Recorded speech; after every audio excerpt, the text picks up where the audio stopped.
de Paris a profondément atteint dans leur esprit, dans leur cœur, les Parisiens, les Français et le monde entier. Cette nuit, nous sommes entrés dans cette cathédrale qui est celle de tout un peuple et de son histoire millénaire. Le feu venait d'être vaincu, à peine. Les pompiers avaient arrêté l'incendie en prenant les risques les plus extrêmes. Ils étaient là, autour de nous, avec leur chef, explorant les toitures dévastées. Ils avaient 20 ou 25 ans et venaient de tous les endroits de France, de tous les milieux. Mais ce que nous avons vu cette nuit, ensemble à Paris, c'est cette capacité de nous mobiliser, nous unir pour vaincre. Au cours de notre histoire, nous avons bâti des villes, des ports, des églises. Beaucoup ont brûlé ou ont été détruites par les guerres, les révolutions, les fautes des hommes. À chaque fois, nous les avons reconstruites.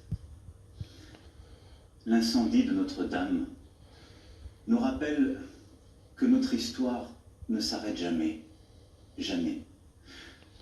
Et que nous aurons toujours des épreuves à surmonter. Que ce que nous croyons en quelque sorte indestructible peut aussi être atteint. Tout ce qui fait la France, matériel et spirituel et vivant, et pour cette raison même est fragile. Et nous ne devons pas l'oublier. Et c'est à nous, les Françaises et les Français d'aujourd'hui, qu'il revient d'assurer au long du temps cette grande continuité qui fait la nation française.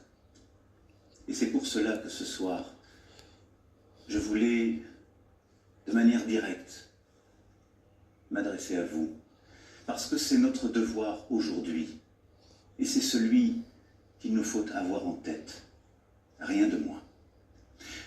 Je reviendrai vers vous comme je m'y étais engagé dans les jours prochains, pour que nous puissions agir collectivement suite à notre grand débat. Mais ça n'est pas le temps aujourd'hui.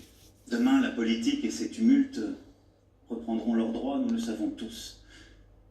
Mais le moment n'est pas encore venu. Souvenons-nous plutôt de ces dernières heures. Hier soir, cette nuit, ce matin, chacun a donné ce qu'il avait.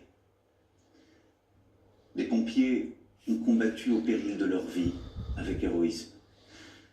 Les policiers, les soignants étaient là, comme à chaque fois. Les Parisiens se sont réconfortés. Les Français ont tremblé, émus. Les étrangers ont pleuré. Les journalistes ont écrit, les écrivains ont rêvé, les photographes ont montré au monde ces images terribles. Des riches comme des moins riches ont donné de l'argent au fond. Chacun a donné ce qu'il a pu. Chacun à sa place. Chacun dans son rôle. Et je vous le dis ce soir avec force. Nous sommes ce peuple de bâtisseurs. Nous avons tant à reconstruire. Alors oui, nous rebâtirons la cathédrale Notre-Dame plus belle encore. Et je veux que cela soit achevé d'ici 5 années. Nous le pouvons. Et là aussi, nous mobiliserons. Après le temps de l'épreuve, viendra celui de la réflexion, puis celui de l'action. Mais ne les mélangeons pas. Ne nous laissons pas prendre au piège de la hâte. J'entends, comme vous, je sais toutes les pressions. Je sais en quelque sorte l'espèce de fausse impatience qui voudrait qu'il faut réagir à chaque instant, pouvoir dire les annonces qui étaient prévues à telle date, comme si être à la tête d'un pays n'était qu'administrer des choses et pas être conscient de notre histoire, du temps, des femmes et des hommes.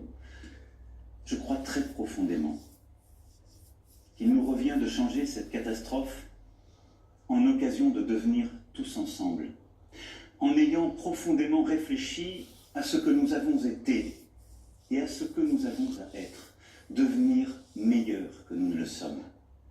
Il nous revient de retrouver le fil de notre projet national, celui qui nous a fait, qui nous unit, un projet humain, passionnément français.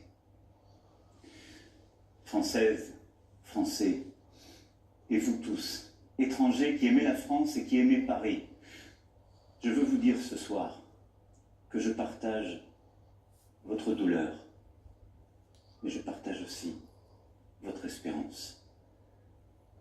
Nous avons maintenant à faire. Nous agirons et nous réussirons.